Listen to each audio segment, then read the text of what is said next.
Greetings and welcome to the Quest for Wisdom podcast, where we search for nuggets of wisdom from the lives of some truly amazing people.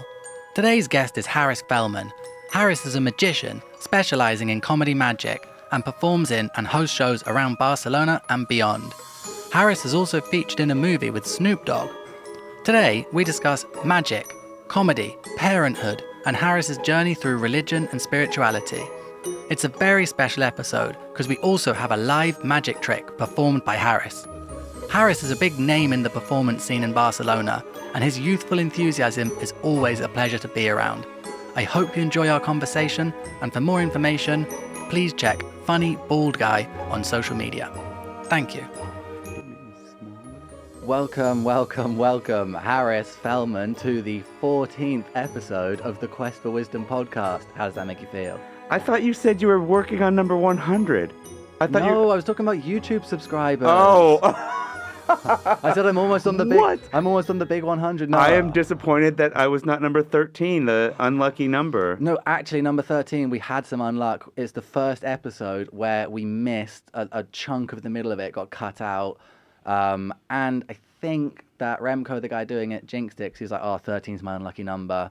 And it was unlucky, so we jinxed ourselves. Well, that had to be it, because my daughter was born on the 13th, so it's her lucky number, and we've made it a lucky number in our family. So you chose wrong. You should have gotten me on earlier. Oh, damn it. Well, I'm really happy to have you here.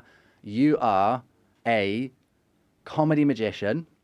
You are a father. You are a business owner. You were in a movie with Snoop Dogg.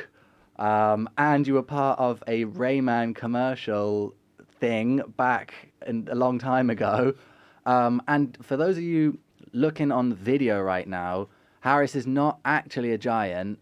We have just had to make it a little bit bigger so you can see the table, because Harris may be doing some magic tricks for us later, if you're lucky. And Connor wanted to make sure I don't wank at all, so he's getting a good look at my leg. Oh, shit, there's my leg. That's interesting. Okay. Yeah, so I was trying to get some of Harris's legs in as well. So, out of those accolades that I've mentioned, which of those do you rank highest in your life? Well, I have to say father, right? I mean, legally. No. I mean, that's cheating. Also, we were going to say that it was on Spain's Got Talent. Oh, and Spain's Got Talent. Yeah, we spoke about that before. Which is a more recent, interesting accolade, I think. Nothing. I mean, fatherhood, having children, is like. I love that. I think that I have like a lot of. Single friends or married friends that don't have children yet that have asked me, like, should I have kids or not? And I'm like, absolutely not. No, I'm just kidding. No, it's I like, you won't experience a love of that level unless you have kids. Like, I think that's the biggest thing to get out of it. And it's cool getting to know somebody their entire lives, and yeah, I don't think I've put any real thought and energy into fatherhood, though. I think probably the meaning, like, I think my approach is kind of a hands-off approach, and an honest approach. Like, as they've gotten old enough to know what drugs are, I don't pretend like I've never done them.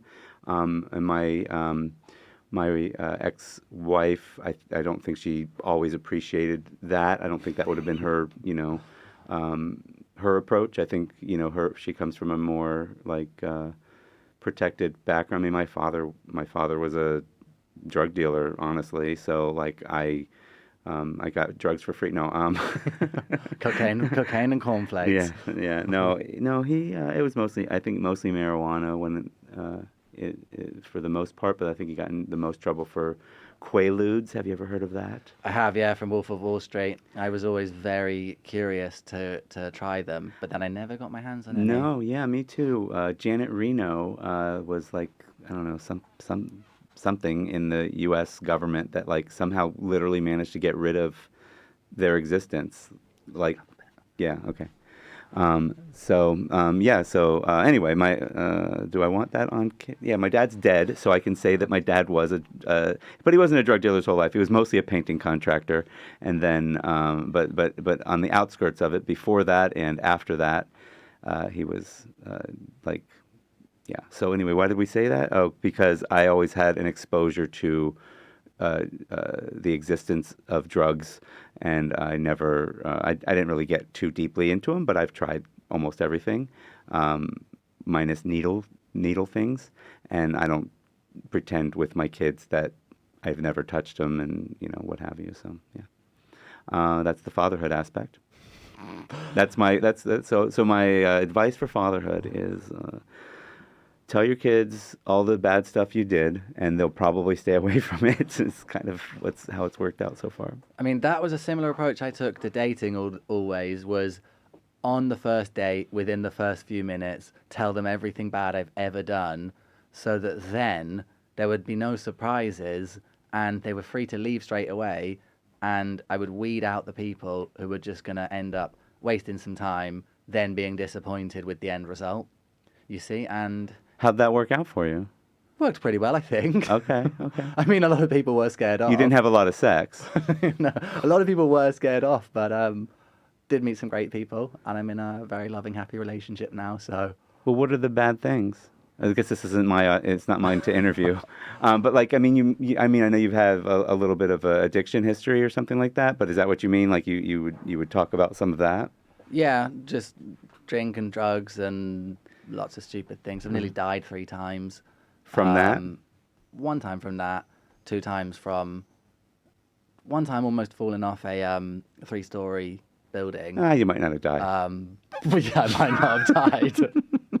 It was really high. But yeah, 3 stories. Yeah. And the other time I was cycling in the dark in the pissing rain with no lights or helmet on, cycled across like a motorway roundabout, and a taxi drove into me at like 30 miles an hour. I literally just watched it drive into me. Knocked me off my bike, obviously, and all these cars like screeched around by my head. And one of the cars was about, I don't know if you, like 1 foot away from my head, like screeched to a halt. So I count that as a near-death experience. Were you considering if you should talk to me in centimeters or feet? Yeah, I was, yeah. I'm American. Yeah. And I can't remember what Americans use. They use like feet, but not stones, isn't it? That's right. And they do everything in pounds.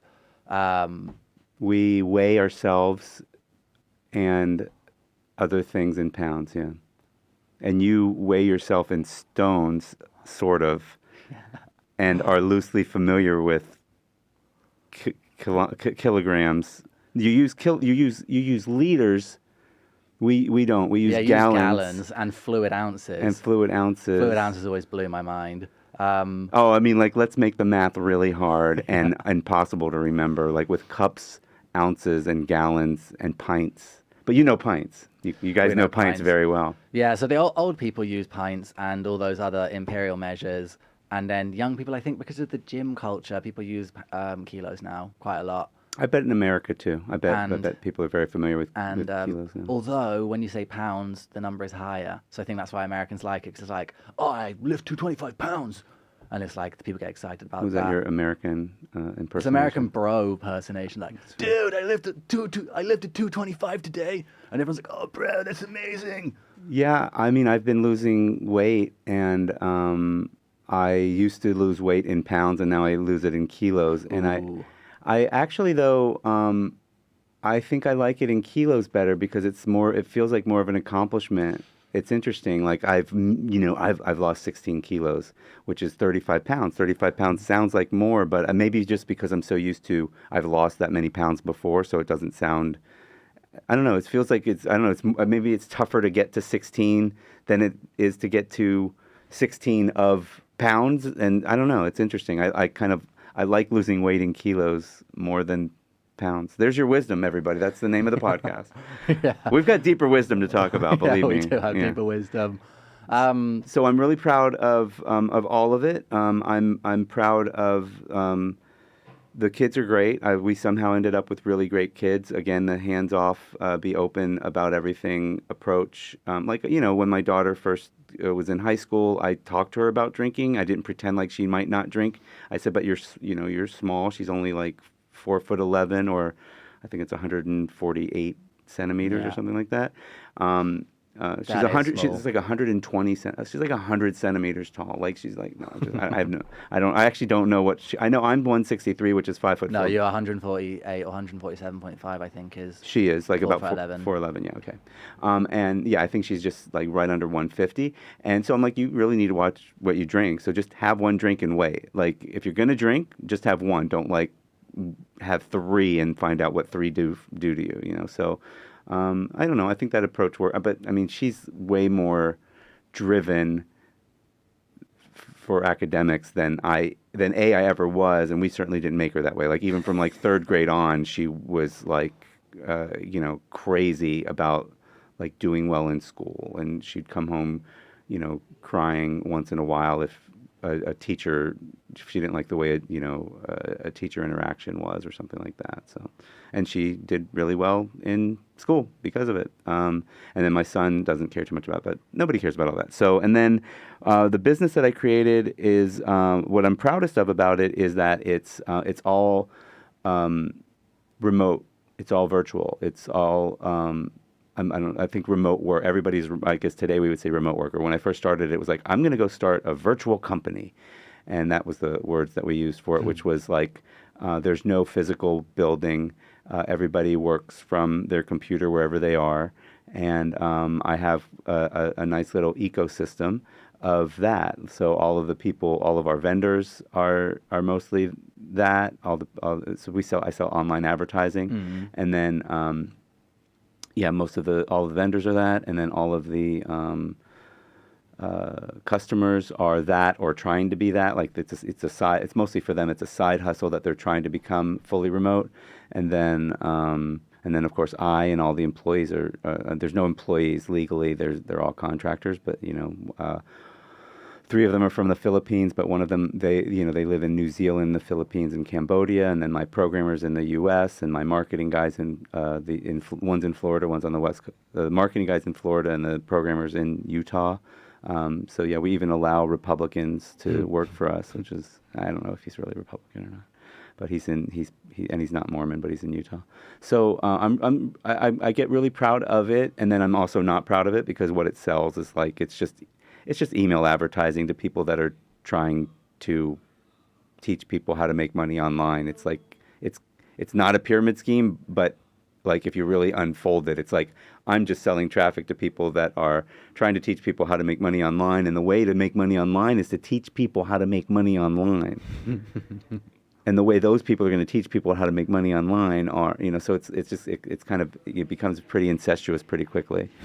And then yeah, the most interesting thing for me lately is like that business is doing really well the last couple of months, but it had fallen off a cliff in November to a point where I was like, didn't know how I was going to pay for my daughter's university. Like I ran through savings, with my lifestyle and stuff like that. And yeah, because when we last spoke, you mentioned to me that, not last spoke, but when we spoke last year, you were going through a rough patch because things had gone down, and you were like, I think you were trying to create another side hustle to like combat that or something. So do you think it was just a dip in the market, or what do you think happened there?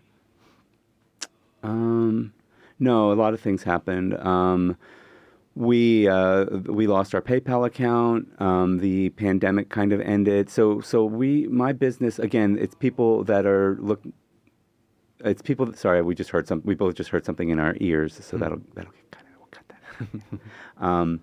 So my business does especially well when there's a recession and when people are looking for jobs, because as I said, a lot of the customers, by the way, I sell other types of target markets, not just like how to make money online, like also like how to improve your health, how to personal development, stuff like other stuff. But it's 90% that. So 90% of my business is very closely related to unemployment rate, recession, and stuff like that. So when people got scared with the pandemic and or they lost their job, they went online to look for ways to make money online, and they started doing these things. Or they had more time; they were in their houses all the time. So for the year the year of the pandemic, I know it was more than that audience, but for our company, there was a really strong 12 to 14 months where we did really well. And I lost my PayPal account during that, so I didn't notice what an effect that would have on my company. It probably knocked out 25 to 30% of extra business. I mean, maybe 40, but 40 at the max. But 25 to 30, with other people that are like, I'll just use a credit card, it's fine. But yeah, it was a lot of things. And then like right now, I honestly. Like I said, like 7 months ago, I had gotten down to where I was pretty depressed about the business, and I was really worried about stuff. And you're right, I was doing trying to do different side hustles, and I didn't have my heart in any of them. I don't know if I mentioned that back then. What my heart is in the third thing that we'll talk about, which is comedy, magic, and I want to be a well-paid performer, but I only speak English and I perform in Spain, and there's not a lot of direction. There's not a lot of career path staying here, which we can talk about in a little bit. But I found it started to become really difficult for me to have my heart in one place and my time in the other, and that was really fucking with me, honestly. And once I uncoupled that and decided, no, I'm gonna go all in and be a performer, then magically the other business started stabilizing. I think so. Depends on I think pragmatically it's because I relaxed a little bit and I took my hands off of the neck of the company, and it was allowed to to naturally grow, or Divine intervention, or the universe decided to reward me for pursuing my passion. And or the aliens fiddled about with some of their levers up the top. Would that still count as divine intervention? Yeah, I think so. I mean, that would be within your own belief system. If you would think that means you think that aliens are what everybody else thinks are God, or collective consciousness. So I'm reading a book, or I've been reading and listening to a book series called Conversations with God. Have you ever heard of it? No. So I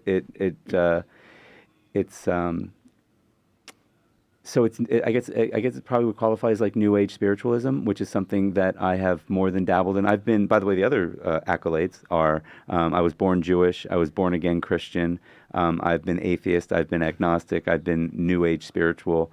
I used to say that I was an atheist that believed in miracles, which is technically not, that's not possible. That's sort of like a magician.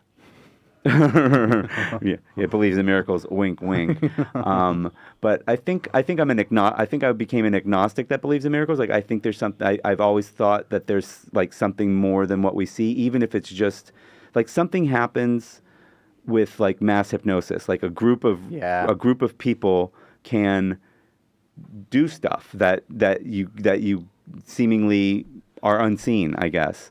And there's is there science, or there's at least allegorical evidence of it?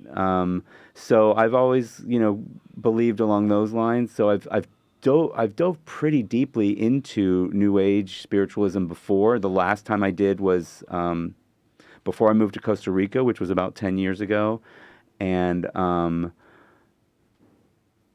yeah, I mean, and going down that road and trying to really the guru I was following, he, his thing was, meditate and figure out what you want.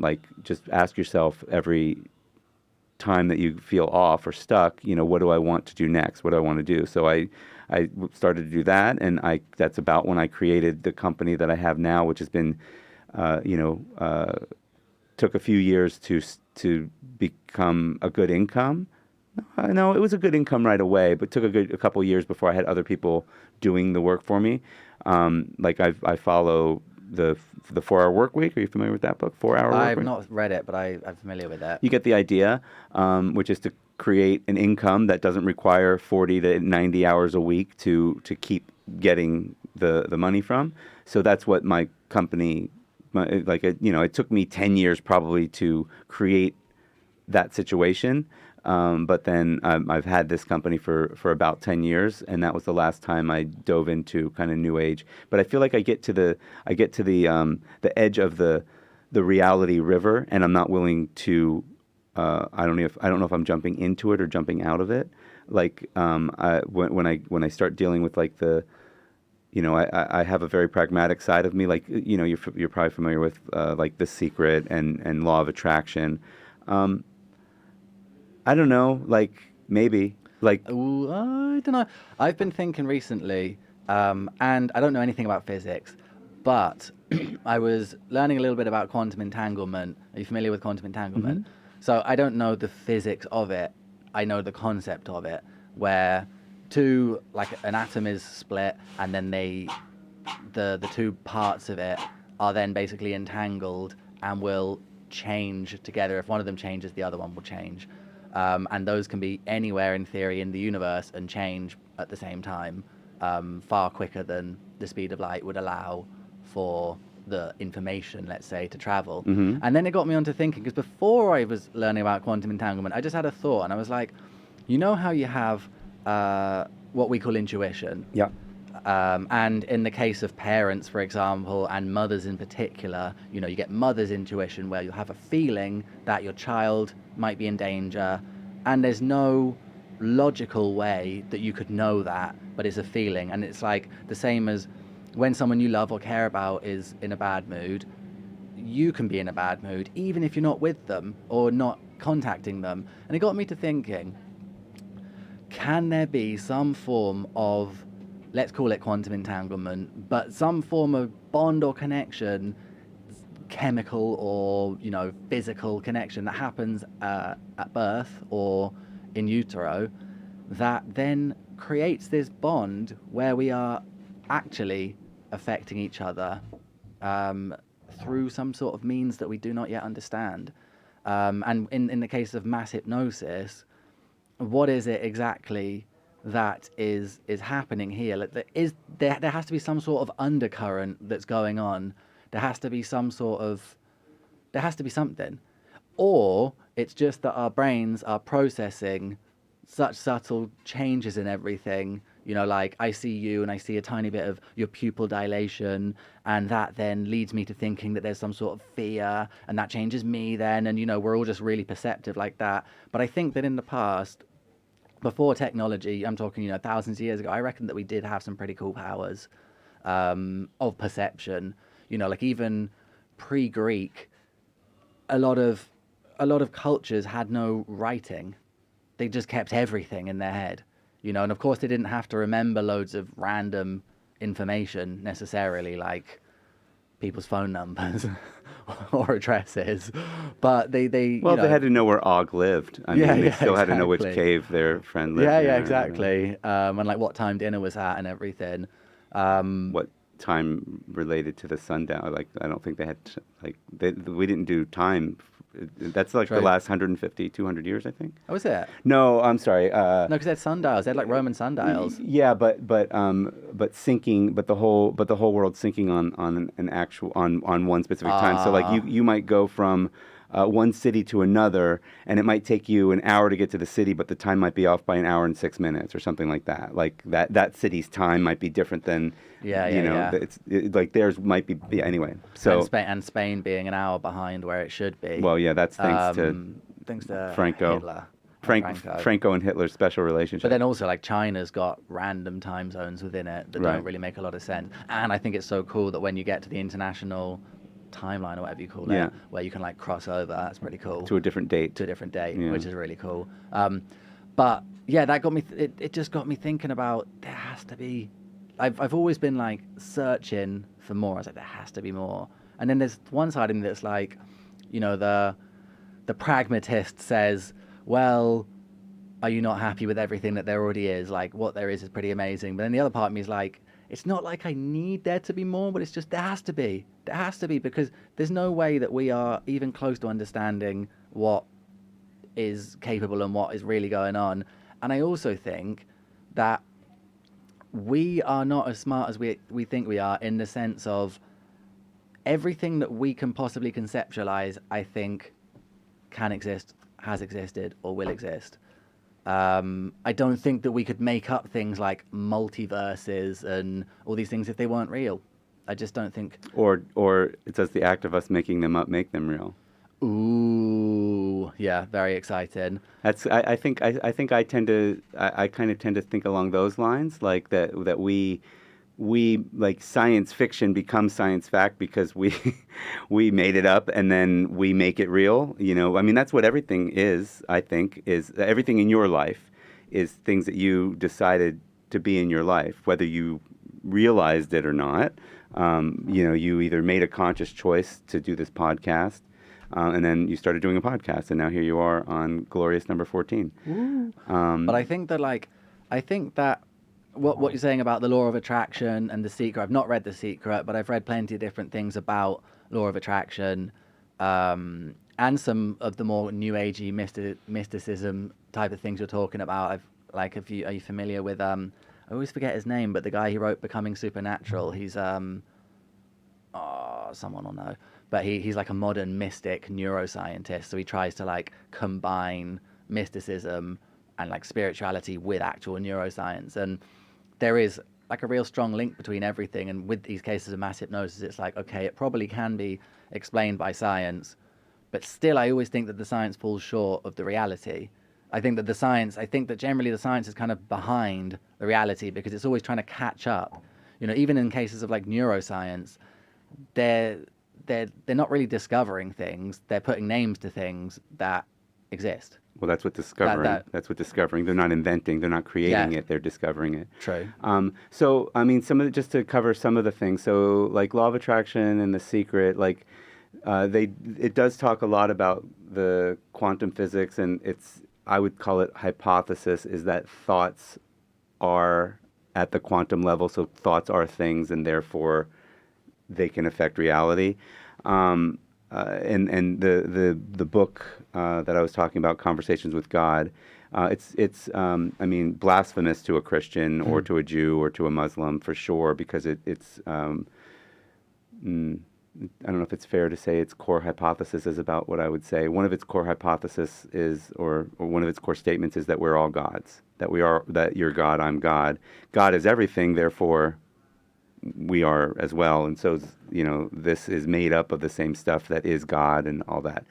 I mean, that also predicates on having a belief in God. I had trouble with the book at first because I didn't really fancy myself someone who believes in God, and I still do not believe in a religious definition of God.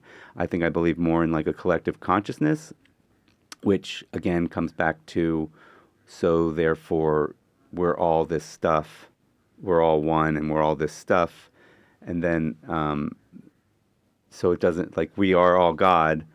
Is there a bigger power above that? Sure, maybe not. I don't know. Like, for me, like, or is it all in my head? And the book kind of does dive into some of this. And then it's like, well, if it is all in your head, then so what?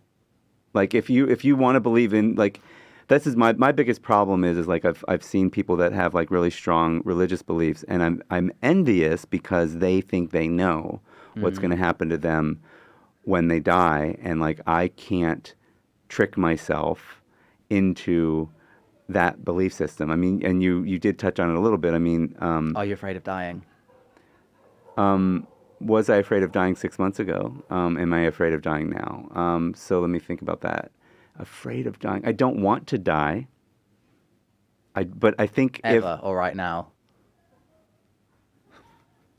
Well, so my current belief is that we don't die, that our consciousness goes on, and but if I'm Do you wrong, think there's a waiting period though, like a purgatory? no, I mean no. But I mean, You think consciousness disperses as we die? well, so anyway, so yes to all of it, because if that's what I think it's what you believe is what happens to you. So if you believe there's a purgatory and your consciousness, and and you, Connor, believe that you deserve to go into purgatory, then, and you believe there is one, then that's what your consciousness will create for a little while. And that little while could be that fast in Earth time, and it could feel like 1,000 years to you. We've already started to cover how time's a construct anyway, right? That right? Sort of. Yeah, yeah. So, I mean, there isn't any actual, like, time or space, because it's all time and space. I don't know. Like, I don't pretend to understand. I can't, like, I think we've set ourselves up, and we being our consciousness or our soul or whatever you want to call it, I think we've set ourselves up, or God set us up to not be able to think outside of time so that we can have the experiences that we're having here, like on Earth, whatever that might be. But so asking those specific questions, what do I think happens? So I can't imagine what it's like to be consciousness without a body. But I think that's what it is. I think that we but I want to think that. Like, that's what I want to think right now. But if I'm wrong, which I used to not think that, then I shouldn't be afraid of death either. Like, because when you die, then that's it. You went to sleep and didn't wake up. I mean, or, you fell off in hell. Or you fell off a 3-story building and you didn't wake up. No, there's just no fucking way. There's no way that the universe is set up in a way, unless that's what you believe. I guess that's my problem with problem with my belief system, is like, if you're hold on one second. Oh, monster. If you're a serial killer, but you believe you're doing it out of love, then in my belief system, unfortunately, you wouldn't burn in hell. So it's a very, very interesting point that I'd never thought of before. That because we know, for example, that before you die, or as you're dying, a load of DMT is released, and you experience a big, strong trip. I don't know if you've tried DMT before, but I sound like bloody Joe Rogan now. Have you? Yeah, many times. And I can imagine what that feeling of pure natural DMT high at the end would be like, the kind of godlike existence, meeting creatures and all this different type of thing. But it's a very valid point that you're making, that plenty of people experience, because heaven and hell, the idea has come from somewhere, and that these meeting of divine beings and experience like a godlike state where you are consciousness with no body, floating around and having crazy hallucinations that seem so real that they are real. But that is the blissful heaven state. But like you're saying, for some people, they probably experience pure hell when they're dying for whatever reason. And then there's plenty of people who have died or nearly died and then come back to life and reported these things. Like, I remember when I was a kid, like, my mum, she was a born again Christian, and she used to take me to kind of like all these little like conferences and like where they would, like, one of the guy I'm talking about here is, he was called the Jellyfish Man, and he'd been bitten by, I think it was a box jellyfish, one of the ones that kills you anyway, and he'd died for a certain amount of time or nearly died, whatever, and come back to life and then reported like meeting God and became a born again Christian. But then what about the people who've experienced pure hell? They would come back and be like, well, I was in hell. And then these ideas... Is there a lot of near-death experiences where people say they experience a hell-like experience? That's the thing. I've never heard of one. Interesting. I've never heard of one, but then... Well, you just made that up then. I mean, because I think you're right. I mean, people, I'd like to look it up after to find out if anybody's... And what about even on DMT? Have people had... Oh, people have horrible experiences doing that. Because that's a setting hallucinogen sort of thing, right? Setting and your mental state. And like, for example, I imagine that there's a lot of people that when they die are full of drugs, like could be prescription, like in the hospital, morphine, whatever, that could interact with the experience of dying. Mm-hmm. Like, I'm very curious as to what dying's going to be like. I'm not scared of it whatsoever. I'm curious. I'm kind of, in a way, looking forward to seeing what it's like. But I want it to be unadulterated. Mm-hmm. So hopefully I won't be in lots of pain at the end of my life. Mm-hmm. But even if I am, I'm going to have to just suffer it because I want to have an unadulterated death experience to go out. But then there's loads of reports as well of like people seeing consciousness leaving bodies as people die, like nurses. There's reports of strange sounds going on. And obviously could all be bullshit, but could not. Could be something there. But it's funny, I've just never... I suppose you only often hear about the really... You hear about people who have this God experience and then they come out and then they go preach about having the God experience, but you probably wouldn't have someone who's had this hell experience and then become a Satanist and then go and preach about that. They probably exist, but they're just not Well, no, on a wouldn't it be documentary. wouldn't that be the opposite? Wouldn't it be they had the hell experience and then they went and preached against, like, you don't want to have this experience, not like Depends not what the experience was like, though. oh, like if hell is actually fun. Well, even that, or if it damages them so much that they're like, then they're just screwed afterwards. Yeah. So by the way, according to the Conversation with God series, there is no hell. God is pure love, and all of the like hell, like it literally documents like when it was conceptually introduced into society. So I think your part of what you said may not be true, which is, oh well, it had to come from somewhere. Well, no, it could have been made up. It could have been made up to scare people into continuing to follow this religion and continue to consolidate the power to the religious leaders. I mean, like, well, you're from. Are you from England or Ireland? You're from England. Yeah, okay, we were just talking about that.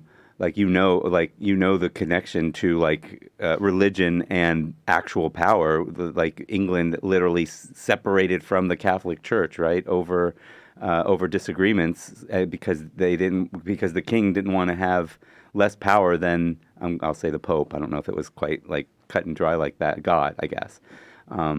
So yeah, I mean, there's a very strong connection between control and power and religions. Yeah. But I think that the hell state, heaven and hell, it's the juxtaposition of it. It's like the duality of life, and throughout human history, I think that a lot of this experience, these godlike experiences, and just the concept of God and divine beings and demons, I think a lot of that comes from psychedelic drug use. And there's more evidence surmounting, pushing towards that. People in various different countries, there have been mushrooms for ages that people have used. There have been shamans everywhere. There have been like peyote in places. And it's like these plants, I suppose, have been used for forever. And they create these godlike states, godlike or hell-like. They alert you to the presence of what feel like demons and what feel like gods.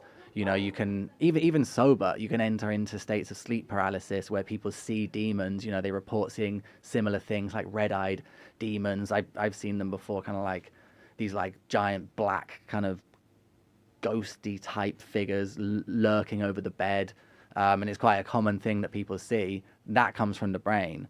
Those things come often when you're a kid as well, so it's not like you've been adulterated and told that these things happen, because it's often before you can consciously understand those things. And it's the same thing as well. Something I find really interesting is when taking psychedelics in high doses, DMT in particular, all around the world people report seeing the same things, which are these little elf-like creatures. And those have been in mythology for ages. And it's like, I think that mythology, this kind of comes back to the point I was making, that we don't really necessarily invent things. They're things that may or may not have existed before, and they are part of us. And then they're popping up all around different cultures at different times in different parts of the world, cultures who have supposedly never had contact. And then you see Terence McKenna, who's like a DMT psychonaut. He calls them machine elves, but they're these little elf-like creatures, and everyone sees them. Not everyone. Some of them seem more angel than alien, right? Some people see some, like with DMT in particular. Some people see like kind of like alien-y type creatures, but it's Like just my friend that did it, that I spoke to, he felt like he traveled to an alien culture and witnessed the alien culture, and yeah, that was more of his experience. Was more like, but I think that's just also maybe everybody's just trying to redefine what they saw through their own perspective. And for him, alien made sense. For you, machine elf makes sense. For other people, angels and demons make sense. But I don't know. But an elf is like an elf is a relatively conceptualized thing. Like an elf is something that it's a creature within mythology that's understood as if it were a real creature, whereas alien could mean anything that's extraterrestrial. Like an elf is an actual thing. So it's slightly different. But I don't know. I don't know. I just always think about what comes first. Are we creating these things, or were they there first, or does it all just come from the brain, or are these little parts? It comes back to this like collective consciousness and mass hypnosis. Are our brains just picking up on frequencies? Certainly they are frequencies that we don't consciously understand. Infrared, for example, ultraviolet. We don't consciously perceive that, but it's like it's there. Yeah, I mean it's crazy that we not you and I, but that humanity figured out, like that you could send data through the airwaves. Like that's crazy. That's fucking crazy. Like I was going to say television. That's not a television. It's a monitor. But like the Wi-Fi is and radio and all that. Like how, right? So like why wouldn't it be possible that we have the ability to pick up on some sort of wavelengths as well? I mean. Yeah, I don't know, but again, like I also have a strong pragmatic side, but maybe as do we all. I mean, I think that some of how we experience things are by experiencing what something's not. Like the way you experience, I was going to say love is by experiencing not being loved first, and then knowing what love is. Love is the first thing that I think about. But you were talking about. You don't want to die in pain. And I would say, based on what you're saying, maybe you do, so that you can experience pain being gone, like in an instant. Like maybe that's what the experience of death is, what you and your soul want. You, not me. I don't want pain. But maybe just the mere act of you like saying, "Oh, that's not what I want." No. But in order for you to get not pain, you have to have pain. Does that make sense or no? That makes sense. Yeah. So like, and then you'll experience like having like massive pain as you're dying, and then is like it makes it even better. True. It's like having an unscratchable itch for a long time, and then you can finally scratch it. You'd be like, oh, God, that was so nice. Or when you have to go to the bathroom, you just made the face. Yeah. You just made the pee face. Me, you just made the face of someone who had to go to the bathroom, like was at a concert and was holding it for as long as you possibly could, and then you're just sitting there at the trough with all the other guys going. Speaking of trough, totally irrelevant, but it just reminded me because you said trough. My friends, they're gay and they love going to Sitges.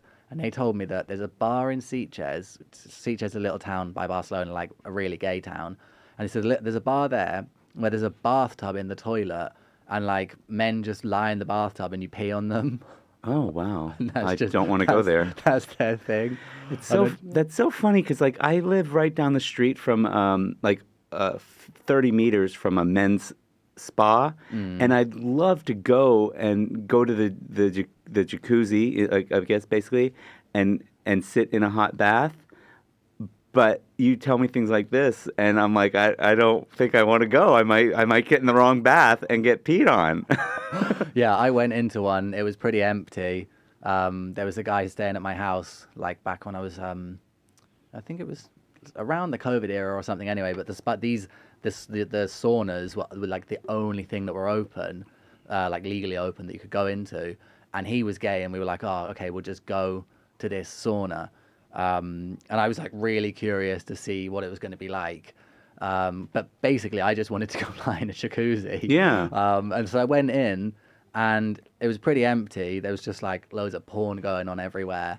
Well, not everywhere, but there was like certain like areas where there's just like loads of porn going on.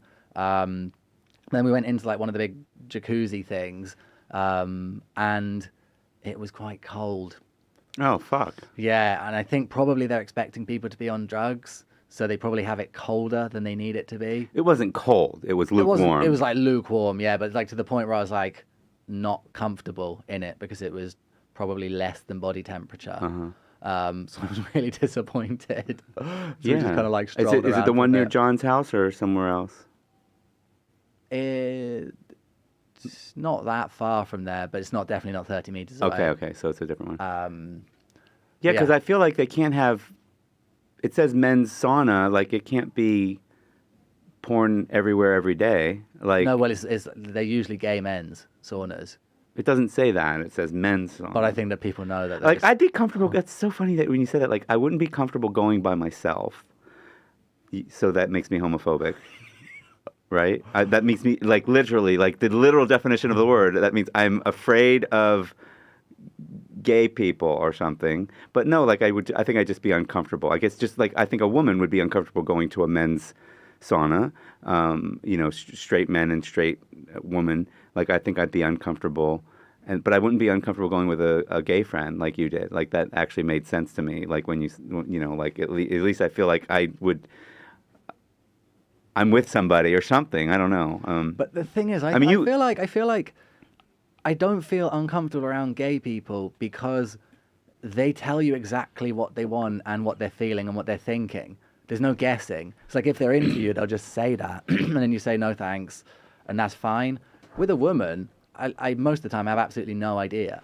I have no idea if they're like interested or not, or what their intentions are. Yeah. Whereas it's like a gay guy will just like wink at you or like literally tell you that they're interested, and then you can just say no thanks, and then they don't care. Yeah. They have absolutely no. I do consider it a compliment. I think it's a great compliment. The 2 or 3 times in my life that it's happened, but that's interesting. Yeah, I think you're right. I guess I don't have as much experience being told that a gay person or anybody is attracted to me, gay, straight, or in between. I was when I wasn't working. I went to a club here, Apollo, which is usually not a gay club, but on Sunday nights they had a gay night, and I wanted to go out on a Sunday night, so I went. That's like the place to go, and I was like peeing in a cubicle, and then like this one head just like pops over the side of the cubicle. He's like, "Woo!" And I was like, "Hello," and then he like calls his friend to come over, and then his other friend came over, like popped up on the other side of the cubicle. I was like, "This is like a comedy sketch or something." They're talking to each other? Yeah. So I'm in the cubicle there. They're like looking over at me in the cubicle, and then they're like, "Can we come in?" And I was like, "No, sorry, like I'm having a pee." And he's like, "Oh," it's like, "Can I kiss you?" And I was like, "No, sorry." But then I walked out there feeling like the most handsome man in the bar. Yeah. So it's a great ego boost. Yeah. So I'll keep that in mind. So yeah, if you go into your men's sauna, it's either going to be a brothel or a gay men's sauna. A gay brothel or a gay men's sauna? It'll either be a straight brothel or a gay man's sauna. Oh, okay. The chances of it being just like a hetero, normal, family-friendly men's only sauna is extremely low, I would say. Okay. So where's the brothel ones? I mean, I might be okay with that. I might be all right with that. I mean, there's plenty of those. It could well be that. I didn't know that. I'm not going to pretend like I don't know about brothels here. I do. But I thought there was either like massage places or straight, just like this is sex. I've never heard of a sauna brothel. Yeah, no, there's one. I've not been in it, but there's one on Gran Via in between about Roquefort and Plaza España, and it's like it looks kind of a bit like a club on the outside, but it's like a kind of like spa sauna type thing. But I mean, that sounds like a good combination of things to get a good hot bath and a wank. or more. Yeah. Yeah. Yeah, so I've adapted to British culture by saying wank instead of. what would you say in America? Oh, it doesn't sound as fun. It's like a jerk off, I guess. Ah, But we wanker is just a great word. wank, to get a wank, to wank off, masturbate is too clinical. What would you say? We might say rub and tug for the massage, but like if I'm gonna go to the sauna and get jerked off. Yeah, jerked off is I think what you would say in the U.S. I think I saw a comedian, I can't remember who it was, saying that they went to Thailand, and now in Thailand they're not allowed to give happy endings. And the reason they did the happy endings like was not for a sexual thing. Genuinely, it was because they massage your whole body so you're all relaxed, and then all the men will just be stiff in the middle, and so then they like massage that, so then your whole body is relaxed. But then they passed a law stopping that, so now apparently what they do is they give wrist jobs instead, like that, where they like rub it with their wrists and their arms, because it doesn't then count as whatever the law specifically prohibits is not that. So that was funny, but I don't know how we've gone from God consciousness. We've gone from fatherhood to getting wrist jobs. Yeah. Yeah. Which go from wrist jobs now to Snoop Dogg. Oh, okay. Yeah. So I just found this out before we started the podcast, that you had a cameo role as Snoop Dogg's stunt double. Yeah, no. First of all, cameo implies that I had any fame, and then I jumped into a small role. But I did have a small role. I don't even know what cameo means. Yeah, I just made that word. Yeah, cameo role usually means that you're like a famous person that like popped in for a day and like on a movie set or a TV series. I think that's what it means. Somebody can correct me. One of your 100 subscribers can correct me. No, I had two lines in a movie. It was his first movie. It was called Da East Siders. Da East Siders. No, The East Siders. The E-Siders. No, the East Siders. The East-Siders. Yeah, East Siders, West Siders, East Siders, East Siders. And I was a police officer. No, what do you call it? A warden. I was a low level. Maybe it was my first or second day working at the jail that Snoop and his friends were incarcerated in, and one of his friends was in the like hospital bed and tricked me into coming like close to him, and he took my key so he could get away, or something like that. That's what happened to me in the Snoop Dogg. So you were fooled by the Snoop Dogg. It wasn't him. I only got to meet him. I didn't get to meet him on camera. I got to meet him off camera, but it was brief. Because he was in his room all the time with towels at the door, so you couldn't smell all the weed that was being smoked in the room. But he was outside hanging out for a couple of minutes, and I got to meet him. So yeah.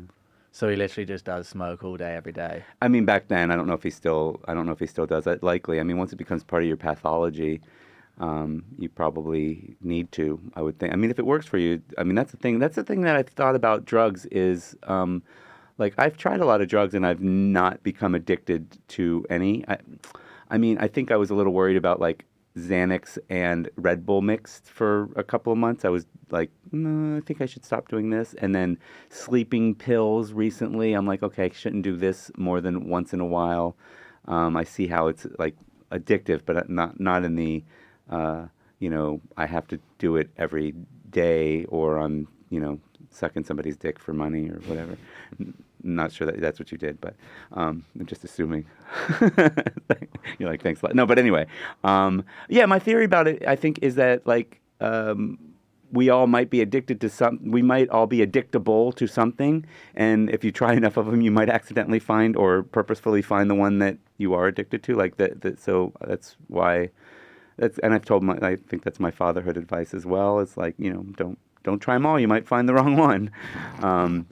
So, because, you grow up being told all drugs are bad, and then you smoke a joint and you're like, oh, that wasn't that big of a deal. So maybe everything else is okay. But I'm really interested in DMT, to be honest with you. I think I don't know that I'll do it now.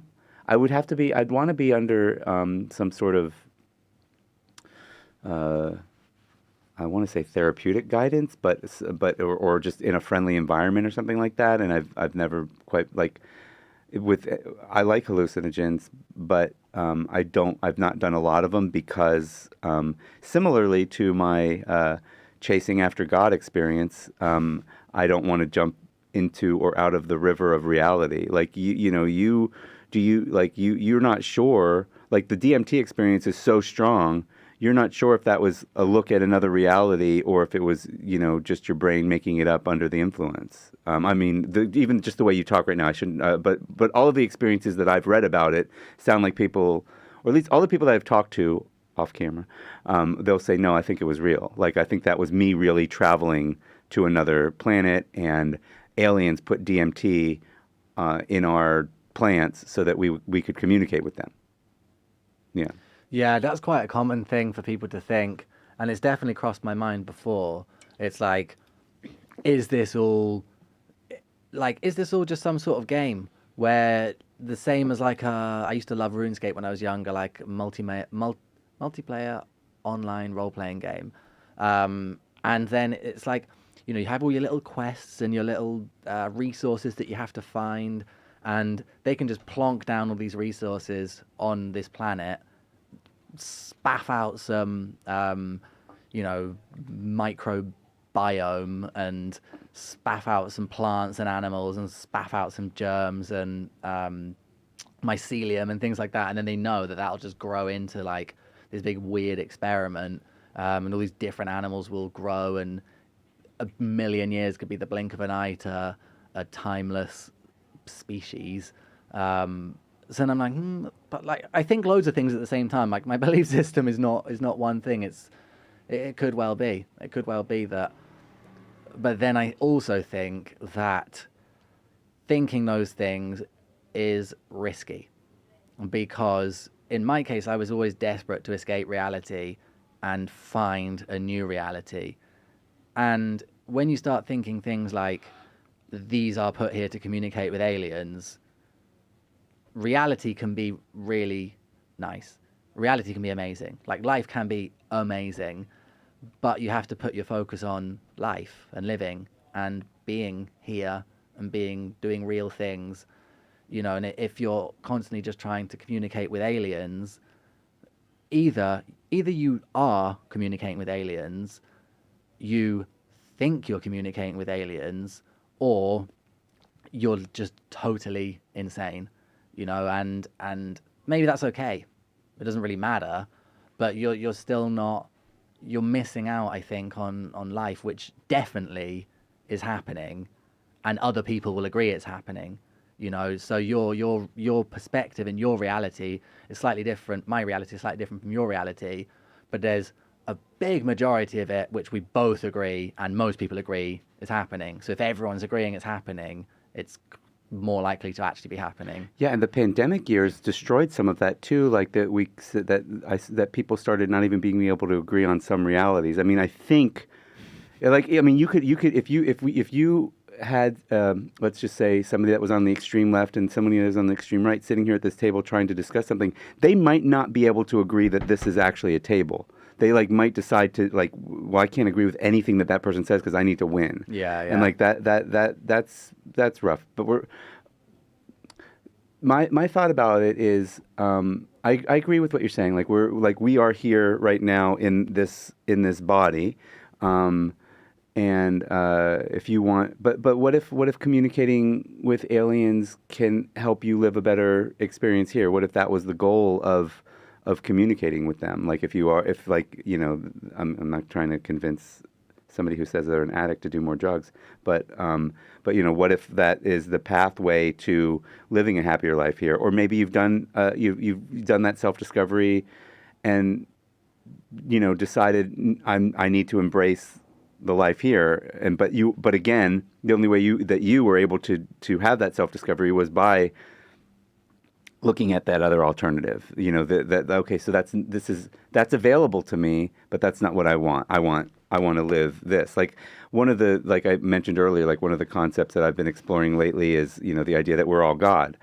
it's actually kind of, so that means that we can create things, and that the better we become at it, and the more that we can remember who we are, the quicker we can get the things that we're trying to create. And there are some people maybe that can like manifest something, in their hand from the ether or something like that. I don't know. It's really hard for me to actually like believe that stuff. But anyway, my point was, I have some days walked around in my head thinking that I'm God, and that I'll look at somebody and smile at them lovingly, whether they're looking at me or not. Hopefully not, right? And like heal them in my mind, and it's fun. It's a good feeling, like, and it's kind of like it's a little bit like, why not? Or I'm just deluding myself, and that's fine too. But I feel better. So I think that's what it's about. Like, if you're like trying to escape this reality, you're missing out, I guess. Versus, like, it depends on your purpose of like talking to the aliens, I suppose. If it's to like get away from here, then I would hope that the aliens would say, no, you need to bring the message back that we should all just love each other and stop destroying the planet, or whatever, whatever the healing message or messages are, Yeah, aliens come back like, take up yoga. You're like, oh, okay, thank you, aliens. Yeah, are you doing yoga? No. No. Well, like every so often. It's funny that you said yoga though, because like that's like one for me that I'm like, I feel like I really should be doing. Like I've been exercising a lot since October or so, and I just cannot bring myself to stretch at the end of it or do yoga. So hard. Why? I don't know. It makes no sense. But I wouldn't go as far as to say I loathe it, but like stretching, and I don't know if it's a male thing, because like I played sport all my life, played rugby, and then went to the gym. When I stopped that, like solidly gone to the gym, and I only started stretching about 1 year ago or something like that. And I have to say, it's made a massive improvement on my quality of life. Tell me how, because maybe that'll convince me.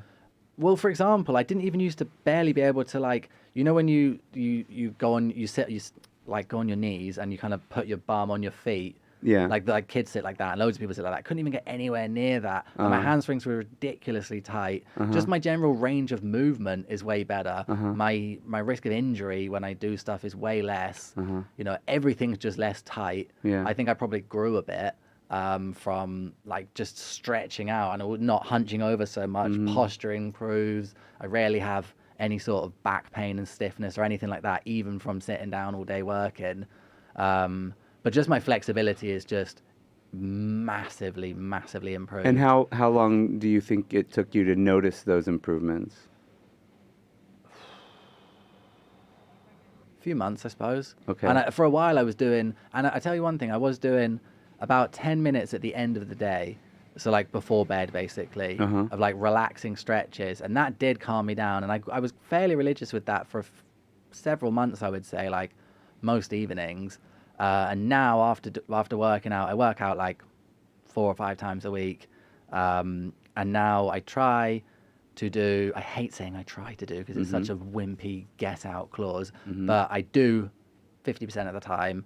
I do like just a simple kind of shoulders, neck, back, quick 5-minute routine. But you're right, it's 5 minutes after you've like, I'll do like a whole CrossFit session where I'm absolutely slaving my gut off for an hour, and I can't bring myself to stand there and do 5 minutes of stretching. And I don't understand what it is. And doing like an hour, like I've been to various yoga classes, doing like an hour of it, and all like, obviously it's mainly women in most of them. And then at the end of it, everyone's like, oh my God, I feel so amazing. And I'm there and I'm like, I'm just pissed off most of the time.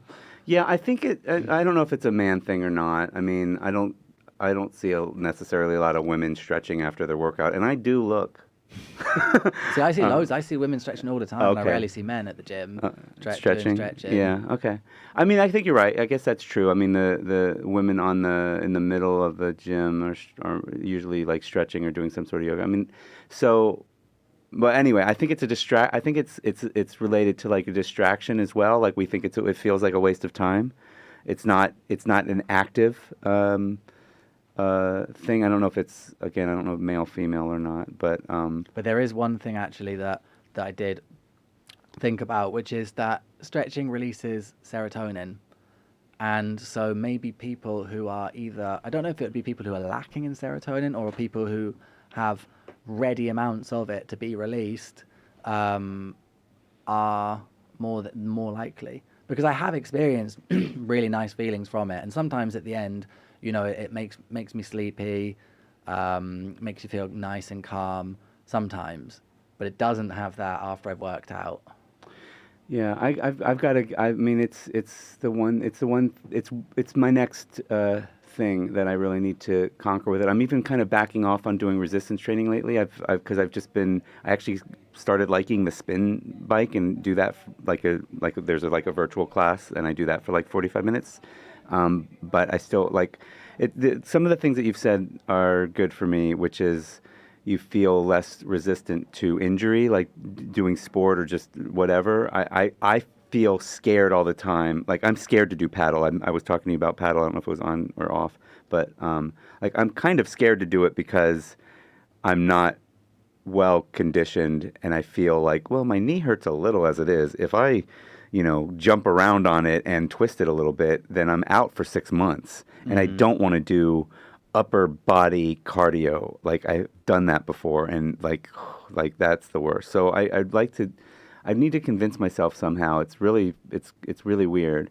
And I've backed off on some of the things that I was doing that were positive. Like I had a pretty good morning ritual going, and some of that is kind of fell off. Like I was meditating, reading, journaling, exercising. I still exercise every morning, and doing affirmations and visualizations, which I can't actually visualize. I have something called aphantasia. Yeah. And I can't actually visualize, but I still feel. I still have the emotion of the goals that I want. And then affirmations, I actually am a big proponent of. They really you're telling yourself what your intentions are, and then you figure out if you're lying to yourself or not, kind of like you just did when you said you don't like saying I try to do it 50% of the time. So it's either I really don't like that. It's like, because it's like, oh, I'm going to try and go to the gym today. It's like, what do you mean you're going to try? Like, Yeah. you either go or don't. Yeah. And I like every time I say that, I'm like, you give yourself such a, it's like you're setting yourself up for failure instantly. Yeah. I'm going to try and do this. I'm like, shut up, Connor. You're an idiot. Something interesting that I've kind of explored or I'm trying to explore is,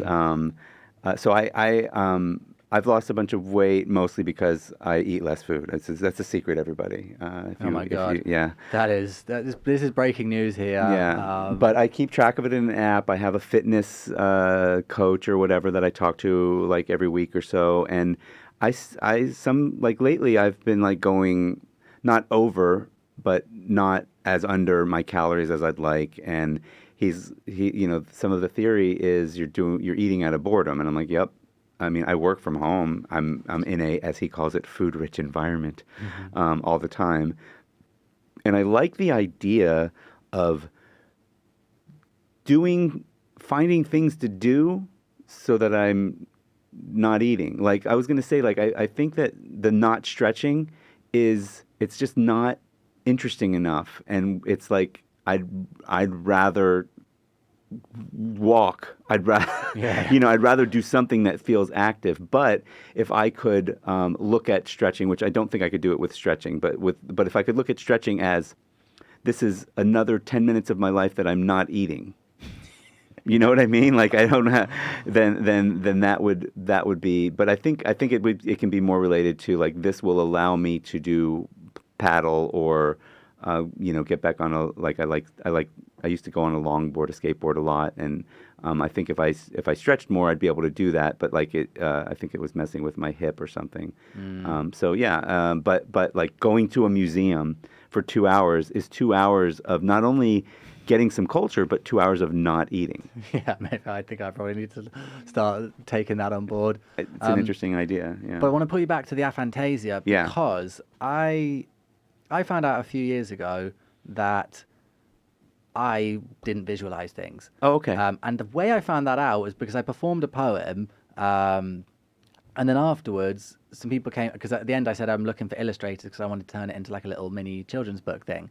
And afterwards, some people came up to me and they asked me, like, "Oh, you're looking for an illustrator? Like, what do the characters look like? They're two little like wobbly teeth." And I was like, "I don't know." And they're like, "What do you mean you don't know?" And I was like, "Well, that's the job of an illustrator." And they're like, "Yeah, but you must have an idea of what you want them to look like." And I was like, "No." And then people were like, there was like a couple of people there, and they were all a bit confused, and I was a bit confused. I was like, "What do you want about?" I thought that an illustrator happened to be someone who'd be like amazing at just Conceptualizing figuring visuals. something out, but then I didn't know that pretty much everyone can just pull up mental imagery. But then I was really like depressed about it for ages. I felt like I was missing out on a huge chunk of life, and I was really envious of everyone. And then bit by bit, through like meditation and everything like that, I started to realize that I sort of could, but I would say it's probably like a 2 out of 10, maybe. So I don't think I can, like, for example, can you picture locations? What do you mean picture? Because this is like I've had discussions with people a lot about this, and like, so first of all, I only found out a few years ago because John Alice also has it, and he mentioned it once. He was like, "Oh, I have aphantasia," and I'm like, "Oh, what's that?" And he's like, you don't see a mental image." I'm like, "Oh no, nobody can." And I was 52 years old, and I'm like, and I'm like, nobody can. It's like I thought like when they say counting sheep. Yeah. I just thought that was like, I remember when I was 16, 17 trying to close my eyes and count sheep, and I was like, yeah. I guess they just mean saying Thinking it, about thinking about it, right? counting sheep, Like yeah. I know what a sheep looks like. I could tell you what a sheep looks like. I don't need to close my eyes and do that. And it's supposedly, like, the research I've done on it is like we still do the same thing. It's kind of like a movie's playing on television, but the screen's not on. You know what I mean? Like it's all still there. It's all happening. You hear the sounds. But anyway, so I don't know what you mean when you say no. So I guess no, I can't see a location. Yes. I can see nothing. I can try really hard to. I mean, I guess sometimes. But again, I don't. There's a crossover between what they're talking about and dreaming. Like I can see in dreams. But what about like picturing your daughter's face? No, I can describe it. I can tell you. I don't picture my dog. Can you picture your mother's face? Yeah. Yeah. So you don't have aphantasia. Yeah. You just don't. Well, but can you visualize? So, but you can't visualize something that you haven't seen before, maybe. No, I don't really think I can do that. I tried, and that's the thing. That's what I was going to say. That So you couldn't like visualize can you visualize an apple? That's like one of the first tests. yeah. So can you visualize an apple with? But I didn't used to be able to, because I didn't know that it didn't ever happen naturally. Like, so we were talking about apples. I would never have thought to put an apple. It wouldn't. It didn't happen. I didn't know that people could do that. And then since I found out, like 3 years ago or 4 years ago, maybe, I've just been practicing, just doing it loads. Yeah. And like now I can get better and I can sort of like move it around. But like my ex-girlfriend said before that she basically closed her eyes and just see it like almost like a movie screen. Yeah, so And people that's- have hyperphantasia where it's like 3D movie yeah, screen. yeah. She said that she could view herself from like a third party, like walking along basically and stuff like that, which I was like, what the hell? And then Right. I've heard people that say that when they listen to music, that like a track will be like a movie will be playing for them basically. And I think that's relatively common, like seeing imagery when you're hearing music. And I think that's why some people absolutely love music. Yeah. But then I also thought to myself that until I came clean and until a few years ago and everything, I had permanent racing thoughts 100% of the time, like even trying to go to sleep and everything. And it used to be a real problem.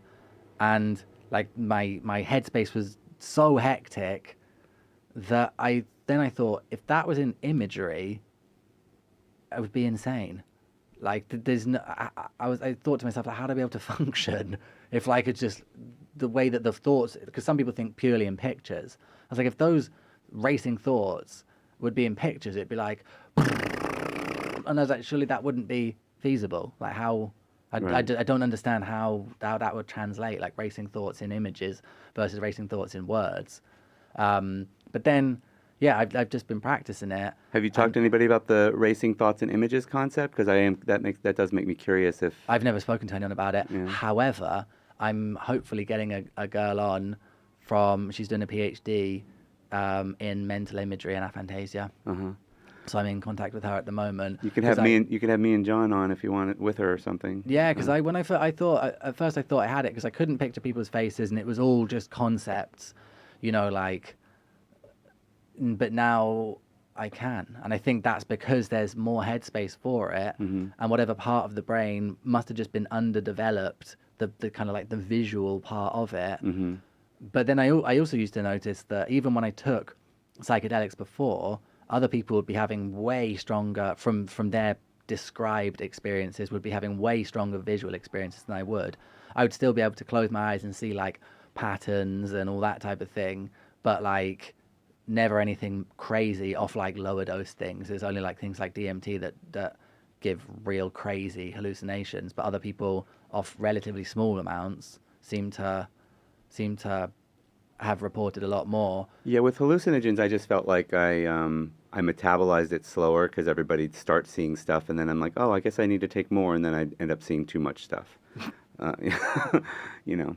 But that's what I mean. It's like that's the strange thing about it is that if you can see stuff when you dream and you can see stuff when you take psychedelics, it's not a mechanical fault that's going on. It must be something like it's not that part is broken as such. It's just your brain must be prioritizing other parts as opposed to giving energy to that part which stimulates the visual side.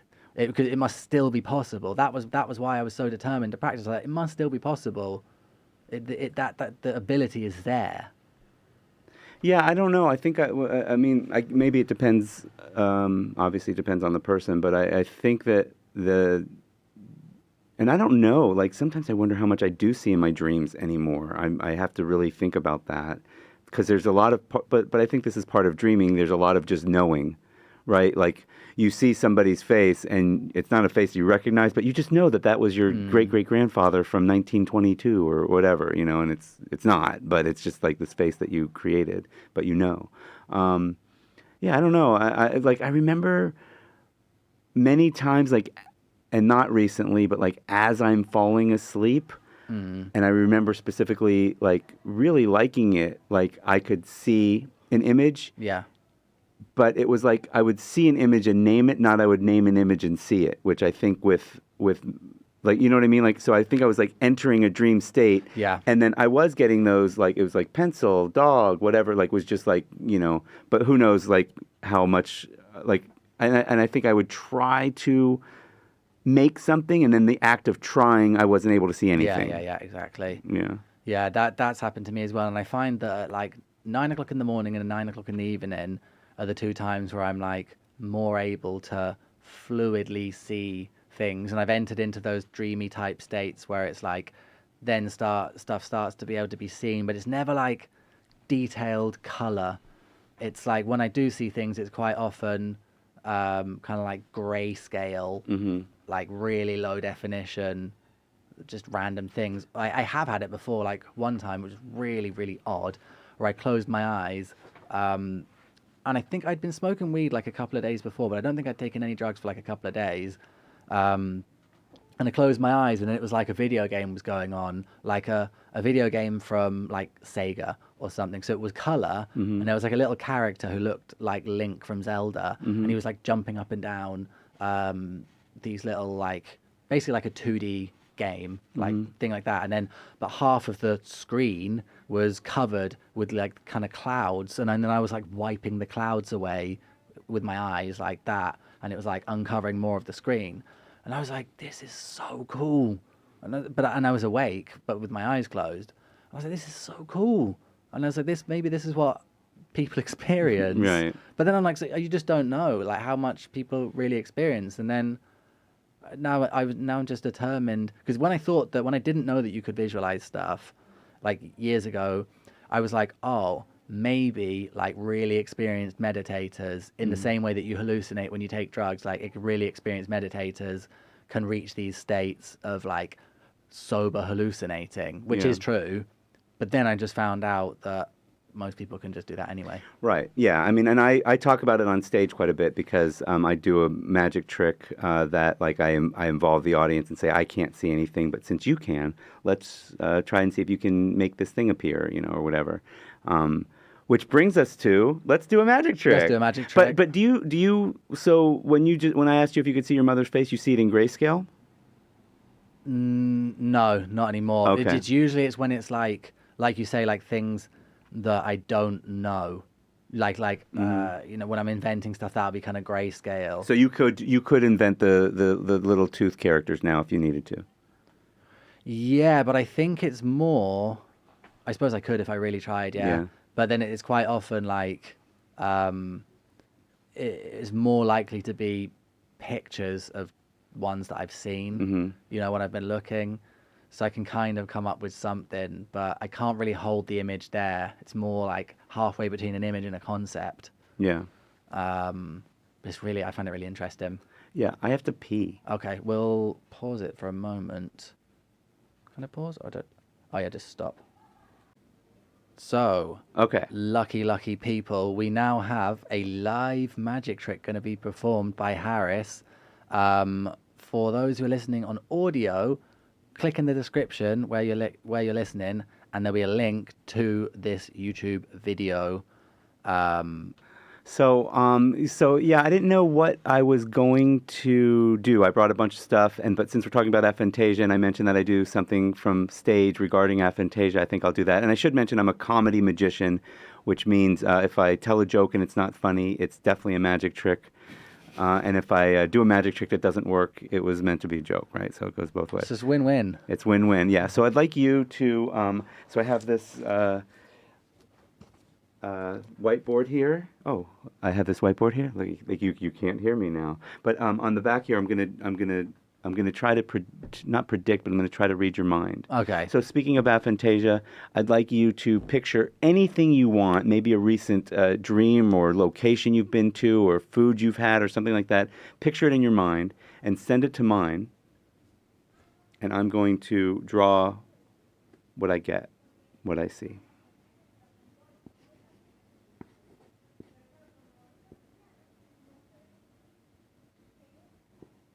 I'm just going to do it like I'm not going to use the whole thing here so it doesn't take forever, but okay. All right, and what is it that you're picturing? I was picturing my granny's house in Ireland. Okay, because this is what I saw. Again, I have aphantasia, so I don't really see anything. But since I have aphantasia, it's a huge disadvantage for magicians because a lot of magicians actually they use their magical powers to visualize something and then magically make it appear. So we'll try to do that with you since you say that you no longer have aphantasia apparently, or that I guess you never did have it. I think I did. But I do, so I can't actually visualize a thing. But I'd like you to, I'm going to hand you an imaginary deck of cards. If you would please take that deck of cards and shuffle it. Take it out of the box first, Connor. No. Even I can imagine that they're in a box. Perfect. Okay, just shuffle them. Okay, rub them together, throw them on the table. Doing 52 card pickup. Okay, there you go. Okay, great. Okay, yes, make them into a meatball. That's perfect. Can they see your hands when you're doing it? When you were shuffling? Yeah, that's what he was doing. So anyway, okay, great. So now take the jokers out, or imagine you take the jokers out. And then what I'd like you to do is select any one card that you'd like. Don't let me see. And then take that card now, and don't make it obvious. Don't do the Ace of Spades or the Queen of Hearts because people won't think that that's very impressive. So go ahead and take a card. Do you have a card? Yeah. Go ahead and show the audience. Feel silly now, don't you? And then put it back in the deck, but put it back in the deck upside down so that it's flipped over the other direction, and then square the deck. I can look now. Yeah. And then put it back inside the card case, the box. And then if you would, put the box the card case into this plastic container here. It just fits it perfectly, as you can see. Great. And then what I'd like you to do is take it now and throw it up in the air so that it comes to me. And do you have a magic word in mind? Not yet. Okay. You need to have I was just practicing, but I'm let's still say, holding on to okay, it. great. Let's say abracadabra, because abracadabra, people can look it up. It's an actual magic word. It's from a couple thousand years ago, and it means like It's Aramaic, isn't it? yeah, it's Aramaic. Some would say Jewish, but it's same time era, and it means I speak what I create, or I create what I speak, something like that. So go ahead and say that. Throw it in the air. Abracadabra. Oh my God! Look at that! You created a deck of cards. Yeah. Amazing, isn't it? That was pretty cool. You don't seem very convinced, Connor. No, I am. I just don't have a very convincing. Wow, I'm just not very expressive. I see. That's fair. But inside here, there should be one card that's turned over the other way. Okay. Right. I'm going to sit about here so that I'm trying to get an angle that you can see and the audience can see. What card are you thinking of? The one that's turned over Am the I other. supposed to tell you? Yeah. 7 of diamonds. Okay. So the 7 of diamonds. So again, there should be a card in here. And sorry that you guys can't hear me too well, but you can see me visually. Yeah, you can see there that there's, and you see it as well from your angle. Whoops, sorry. That one there. If you would go ahead and grab that. Don't show it to the audience just yet. And then, if you would, what was the card that you were thinking of? 7 of diamonds. And what card are you holding in your hand? The 7 of diamonds. Amazing! You have amazing magical powers, Connor. It's crazy. Wow. How the hell did you do that? You did it. You created with your mind, and then it became a real deck of cards. Yeah. How did you do that? It's crazy, isn't it? Magic's fun. Yeah, but I could have picked any card. I know. You did pick any card. Hmm. The pragmatic side of you. This is the thing is that it's fun just to feel like it's magic now, isn't it? No, it's not. No, it's like, no, how did you do that? Yeah. Man, Stuart Kennedy bothered me for months. How did you get the idea of the 7 of diamonds in my head? His was the 5 of hearts, I think. But how did you make me say? You influenced me at some point during the course of this. So that could be a theory that a lot of people like, is that sometime during the course of our... Yeah. In fact, what I would recommend everybody do is listen to this podcast again, and then you'll hear where I influenced you to say the 7 of diamonds. It's not true. No, that's not how it works. Because I've asked you about that before, and you said that it would be much cooler if that were true. It'd be really cool if I could influence you that greatly to like later in the podcast you're going to select the 7 of diamonds. But I actually had no idea I was going to do that trick until we started talking about aphantasia. So. Because I'm a huge fan of Darren Brown, seen him live. Mm-hmm. And I actually got hypnotized in part of the audience, like when he did the audience hypnosis. So according to his metrics, I would be about top 40% of hypnotizable people. Mm-hmm. Because there was like kind of like 3 stages he went through. Mm-hmm. And I was like the 2nd stage of hypnosis. So it means that I am hypnotizable, and I do some self-hypnosis sometimes. But yeah, like Darren Brown, he does loads of... what's it called when it's not called influencing? What's the word for it when you like push it upon someone? Persuasion? Something like that. But he That's does like influence. Yeah, I mean, you're influencing. It's like you're forcing someone to pick that by kind of like manipulating them. I can't remember. Yeah. Whatever. Though anyway. And yeah, he does those ones, and it's like he goes the whole show where he's like put in like little subtle hints, and then there'll be like a 7 hanging somewhere, and then like some like diamond shaped things, but it's way more subtle than that. But I don't know how the hell you did that one. Yeah. So simple, but so confusing. Yeah, it's one of the best. It's one of the best tricks you can learn. Actually, it's a very strong one. Doesn't take too much practice, and or it takes a ton of practice. You never know. Could be both. But you're thinking about it too much now. Look at your little brain going. Yeah. Yeah. Very irritating. Yeah. So how did you get into comedy magic? Yeah, when I was a kid, my grandfather owned a bar, and he hustled people with card tricks and other little magic tricks to get better tips. And he taught me... Was he your father's father? No, So you got hustlers on both sides, I do, yeah. Well, or had. he was an honest hustler, I would say. You know, a bar hustler making a bar bet that uh, that you're guaranteed to lose is not as bad as dealing drugs, I guess. But no, I think my grandfather on my mother's side was a pretty honest person overall.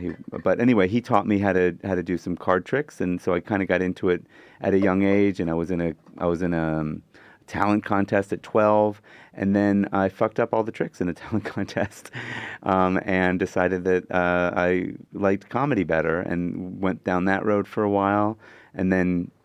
As we mentioned, I was in the Snoop Dogg movie. I pursued acting, and but then had a business, got married, and 15, 16 years later, when my dad was dying, I somehow magic came back to me because I used it to like entertain the family as we were waiting for not good news. I found myself doing some card tricks, and then when I got back to Barcelona, I found myself just addicted. I guess obsessed would be a better word. Obsessed with learning magic. Like I watched all the Penn and Teller fool us. I started like trying to figure out how to do tricks. I went to the magic store on my corner and bought some stuff. My family bought me stuff, and I'm like, okay, I want to perform magic, and then I created a magic show, performed it once, and found out that there was a big comedy scene, a decent comedy scene here, 4 years ago before the pandemic, and then it was like, oh, I like the idea of mixing comedy with magic, and quite frankly, if you look at a lot of magic, there's comedy in it anyway. It's very similar, really. Yeah. It's a setup of expectations and then a surprise. Jokes are a lot that they're you're setting up expectations and then going in the opposite direction with it. I'm no expert professional comedy writer or anything like that, but I feel that there's a lot of similarity between comedy and magic, and it's a really natural fit for me. Yeah, your shows are so great because they're like I've seen probably more than 5 times, probably somewhere between 5 and 10, and they're great because, like you say, you've got either the comedy things and people are laughing because something's going wrong, or it's purposely going wrong, or it's just like a stupid sort of pun or something like that, and they're laughing at that, or they're impressed. So it's like it's the good win, and it's similar to what Noah, who runs the comedy improv course, said. It's about improv. People like watching improv because they're either impressed that you're doing it on the cuff, or they're laughing because what you're saying is funny, or they're laughing because you're messing it up, which is also funny. Yeah, that's interesting. I hadn't thought about it that way, but yeah, there is they enjoy the entertainment of you having tried and failed, and there's a lot of that in magic as well. Yeah. Yeah, like one of the jokes that I do that you probably remember, I can do it with my finger. Go ahead and think of a 2-digit number. Okay?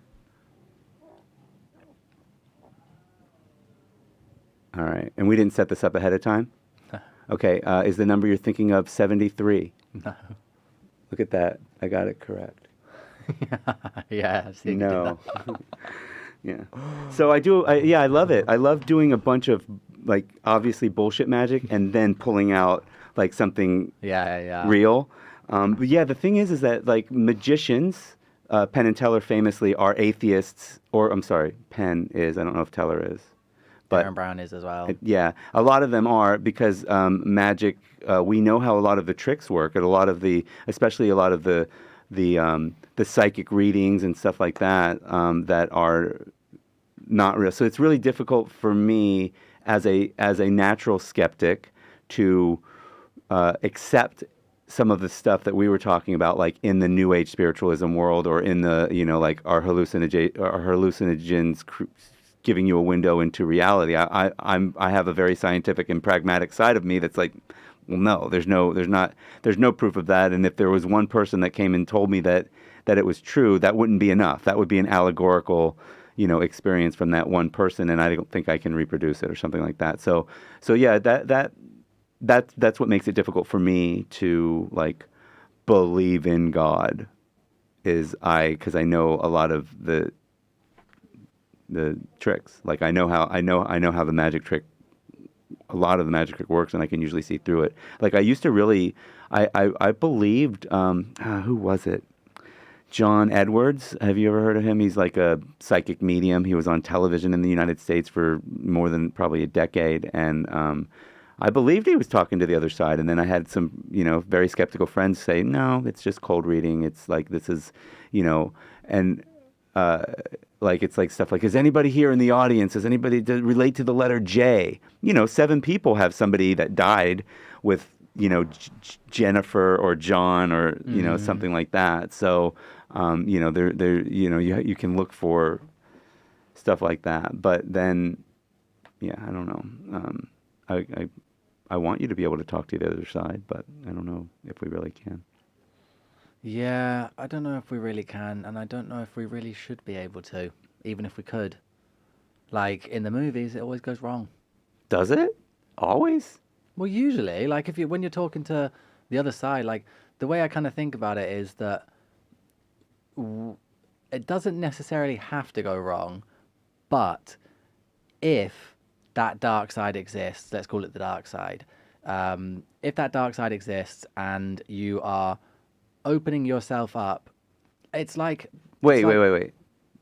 Talking to the other side is the dark side. Let's say like for example you have the light, which is what we have here now, and you have what we can see, and you have the kind of the underworld. Doesn't necessarily mean that everything in the underworld is bad, but it's the underworld in the same way that you have the internet and you have the dark web.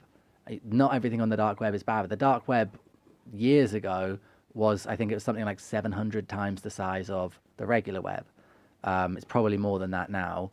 But when you go on there, you then open yourself up to all sorts of crazy stuff. So it's like, if you are delving into this underworld, dark side, looking for your one connection with somebody, and you're trying to find them, first of all, how do you know you are reaching them? If you can reach them and there are malevolent spirits about, let's say, how do you know you're really reaching them and not a malevolent spirit that's then trying to manipulate you?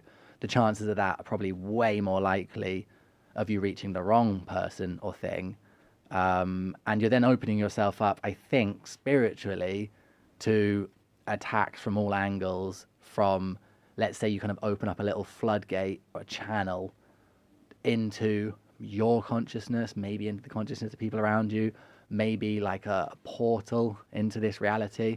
Well, you say, how do you know? I think the answer might be, like you feel it. Like I think that you'd have to, if all that exists, you better be comfortable with your own emotion and your own feelings. Like you can walk into a room and feel a bad vibe, right? Have you ever like walked into a room and like, okay, this is not a good scene. Something doesn't feel right. I mean, that I would think that you'd need to get in touch with that if you're going to go delve into trying to talk to grandma, But also, I mean, for me, I would need like grandma to tell me something that like, what was your phone number when, because that's in my brain. I would remember it. I would come, oh shit, but it's in my brain. So that becomes, is it just me or is it really grandma? That's where I go with it is like, oh, well, grandma told me, whatever, I'm going to say a number that it's not, 867-5309, and I'm like, oh, but that was just in my brain. So maybe I just made that conversation up. But it's also kind of like the one I think is Darren Brown always says, or someone, they're like, when they're doing these cold readings. Cold readings. Yeah. And then they're talking. It's always like, like, your life is going well, keep it on the right path. It's not like, oh my God, it's fucking mental being back here in the underworld. I was just out drinking Ghost Spirit last night, and now we're floating around in Nebuchadnezzar land. Yeah. And something they're just like, yes, you are having a good life, and I'm happy about this. Like, no, give me some juicy stuff about the dark side, like, or that side. Well, I think again, I'm heavily influenced by the Conversations with God series right now, and I don't think there's a dark side, and I don't think there's good and bad. I don't think there's a hell.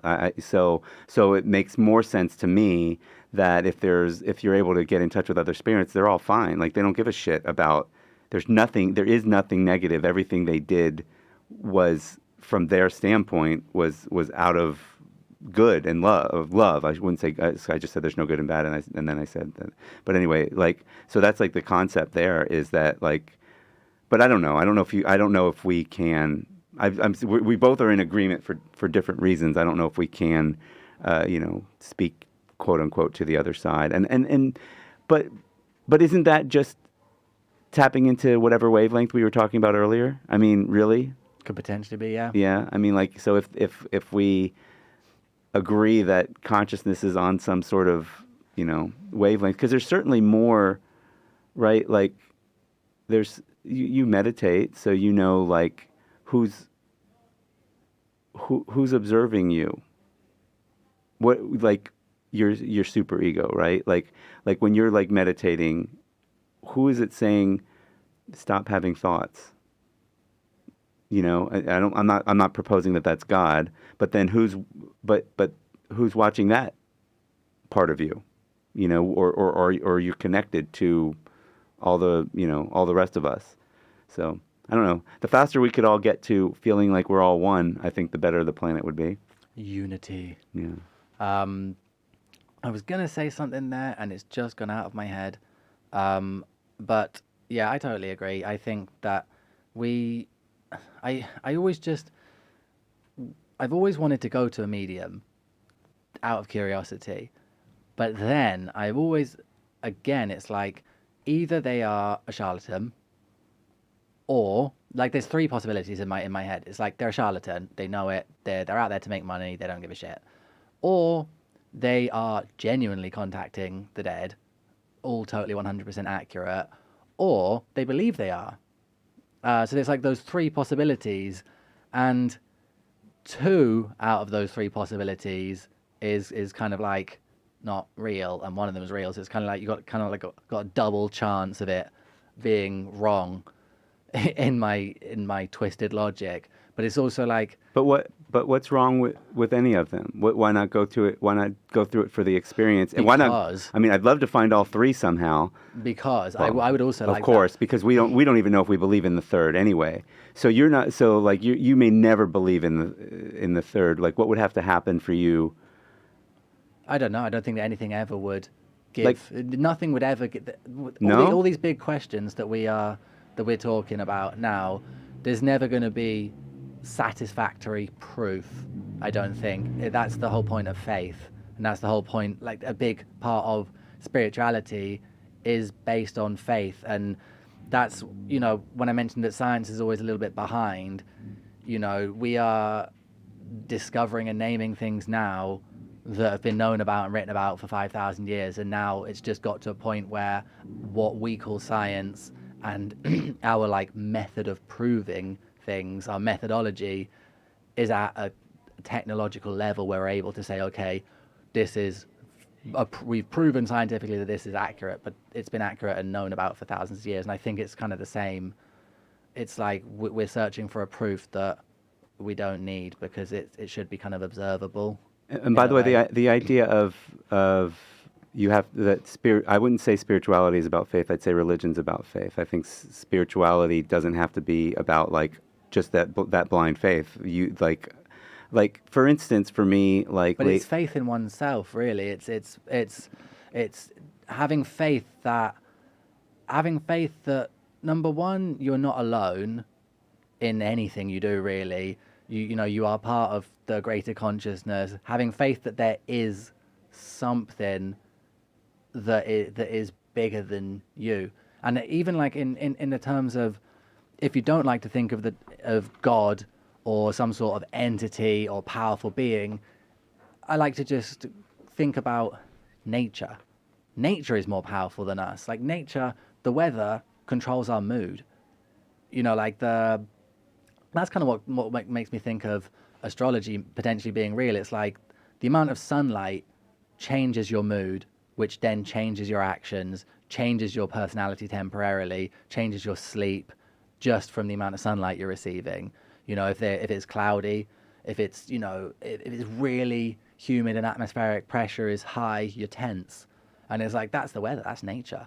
Just going around changing everybody like that. And it's like, why is there not then something that, if nature's like that, what's controlling nature? Okay, so we know that tides, for example, are controlled by the moon. Okay, well, what's controlling the moon? It's like, okay, maybe the other planets, their orbits and their gravitational pulls are what's having little effects on that. Okay, that's in our solar system. What's controlling what's above our solar system? It's like a big hierarchy of things. To infinity. To infinity. And it's all and like expanding. a big cogs. We're like tiny little wheels coming right the way down to our little spinning tiny atoms and quarks and everything, just like... But it's all the same. It's all part of the same thing. It's infinitely smaller and infinitely bigger. And so we are genuinely... Like, that's why I was also a bit, like you mentioned earlier, a bit repelled by the "we are God" thing when I first heard that concept. And because it sounds very egocentric and it sounds very kind of a bit woo-woo, like, I am God walking around. But then it's like, you can actually think about it in a pragmatic, scientific way. We are made of the same materials. We come from exploding stars.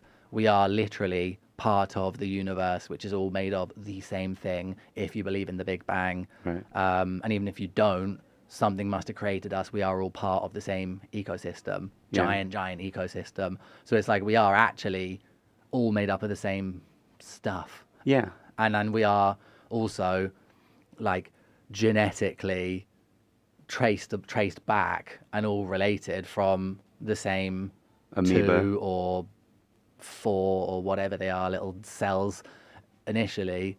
Or even if that's not true and 2 humans were placed here by God and then they created, then we're still traced back to those. Or even if aliens plonk down 100 people, we're all still genetically traced back to the same things. Like we are, like, pragmatically.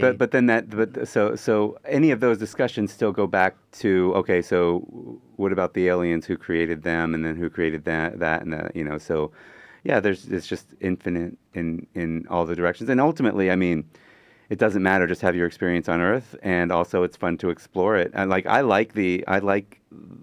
ultimately it's find a belief system and try it on for size, and if it works for you and you're happier, then great. I mean, we're pretty much, but I think that's all it is. Like, I can easily say without it being woo-woo, hey, we create our own reality.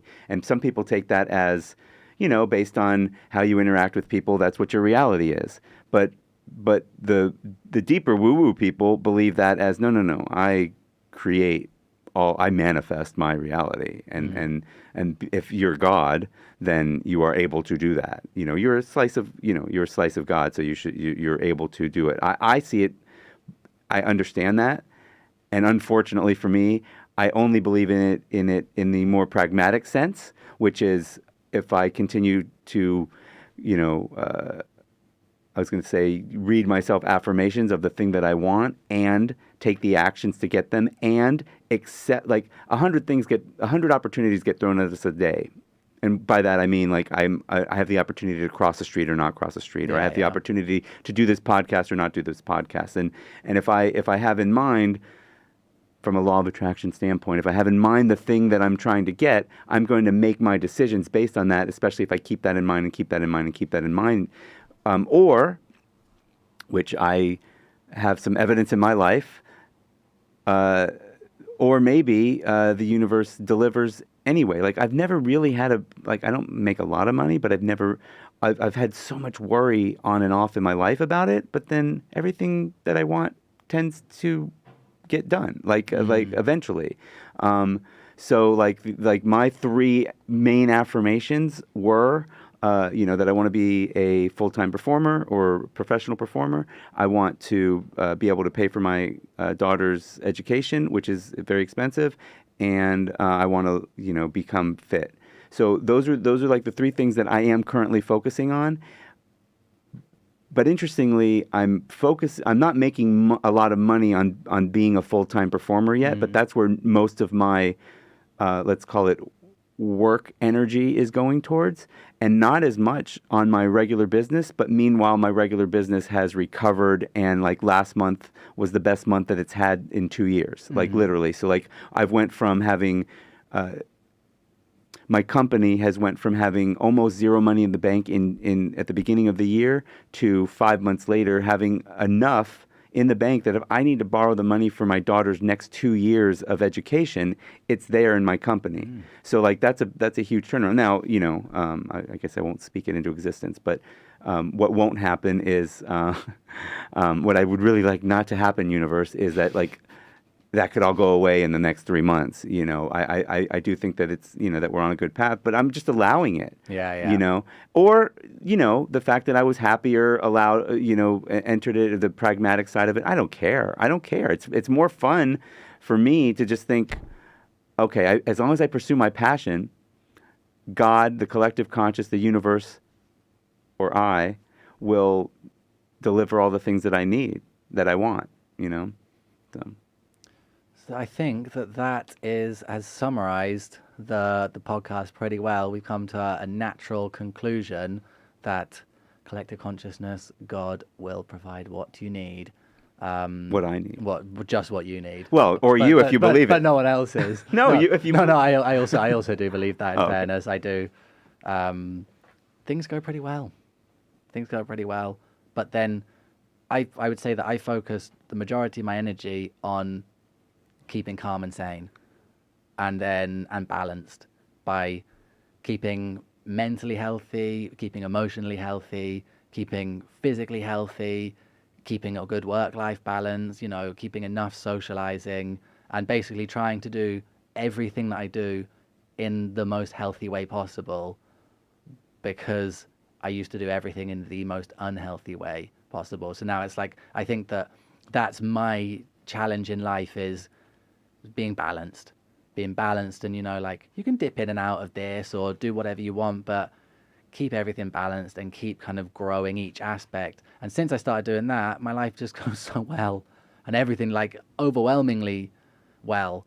And at first, you know, it's one of those things where you're just waiting for some catastrophe, which is obviously a terrible thing to do, and I stopped that. But it's like things are going so well, like nice relationship, business going really well, like playing rugby, getting fit, doing everything, and everything is going so well. And I'm like, surely this is like fake, and surely someone's about to be like, pull the plug and be like, pranked you or something. But then it's not so far, and hopefully it carries on. But on another level, you're making a conscious effort.